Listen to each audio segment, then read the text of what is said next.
2 अप्रैल 1989 को बेनज़ीर भुट्टो अपने बिस्तर में लेटी हुई थी कि अचानक उनकी वालिदा ये कहते हुए कमरे में दाखिल हुई, पिंकी, बाहर जो फौजी खड़े हैं उनका कहना है कि हमें आज ही तुम्हारे वालिद से मिलने जाना पड़ेगा। इसका मतलब क्या है?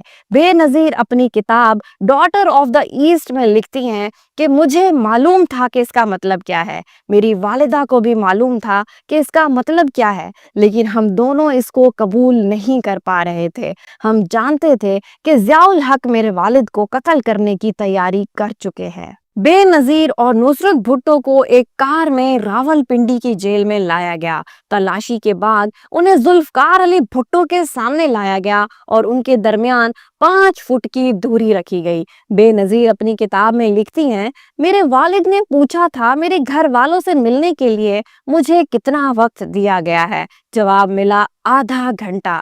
मेरे वालिद ने कहा, लेकिन जेल के कवानीन के मुताबिक फांसी से पहले खानदान वालों से मुलाकात के लिए 1 घंटे का वक्त दिया जाता है, लेकिन एहलकार ने कहा, मुझे ऐसी ही हिदायत दी गई है, आपको सिर्फ आधा घंटा दिया गया है।